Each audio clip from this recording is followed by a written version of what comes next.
This video documents what I have been going over this past few months. So Xiaolong wrote a code which simulates an aircraft flying toward a waypoint, and there were some problems in the code. So my job was to modify the code so that the simulation goes better. Before I show you any modification, this is the original code that Xiaolong wrote, and as you can see, it's not quite perfect yet because as the aircraft gets closer to the waypoint, it tends to loop around and not really settle down. And this is the thing that I'm trying to change and make sure that when it flies toward the waypoint, it actually gets to the waypoint, not looping around. My initial strategy was to create different waypoints around the original selected waypoint so that the helicopter or aircraft is free to move to any waypoints around this initially selected waypoint. Here's my modification to Xiaolong's code. So basically, I created a matrix around the waypoint.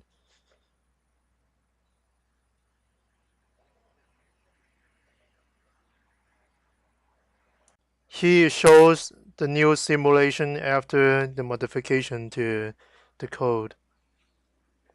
And as you can see, the helicopter is still kind of unstable before reaching to the waypoint.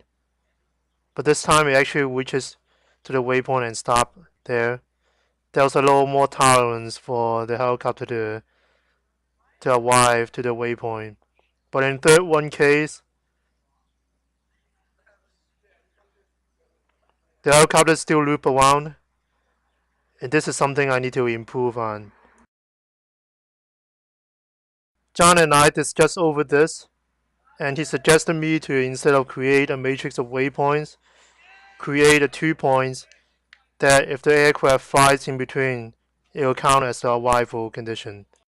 So here's the change that I made to the code compared to the original code that Xiaolong wrote. So this again shows the simulation after the modification. And the helicopter is really flying in between the 2 points that I set in the code. But you can see it's still kind of loop around and kind of indecisive at the end.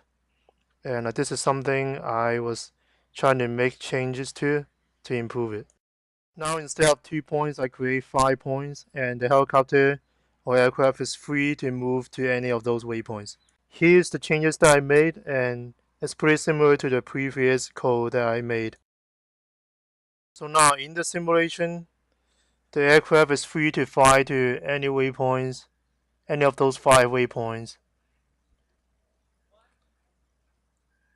But the problem is, the aircraft is most likely select the waypoints on the edge,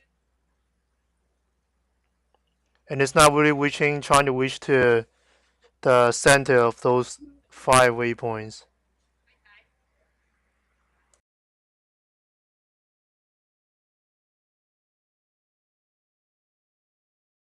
So the last strategy we had was to create a line, and as long as the aircraft flies passes the line, then it will be a arrival condition. Here shows the modification I made to the original code, and the method was to use vector to see whether aircraft has passed the line. And the way I did it was to redefine the mission completion condition. And now you can kind of see there's no specific waypoint for the aircraft to fly to. But as long as the aircraft passes the line, it will be a arrival condition. Even though the aircraft is able to get to the waypoint, it actually has a sneaky motion and turns around a lot. So this is something I need to work on still. The thing that we noticed was that the yaw weight wasn't very gradual. That's why it kept turning before reaching down the waypoint. And I made a saturation function to the yaw weight so that it would be smoother. Again, here illustrate the changes that I made to the yaw weight. It's the final version of the MATLAB code that I changed. And you can see that the helicopter or aircraft fly more straight than previous version of the code. And then you can see that the helicopter needs a little bit more time to turn, but as it points toward the waypoint or a Y4 line, it's more stable and more straight than before.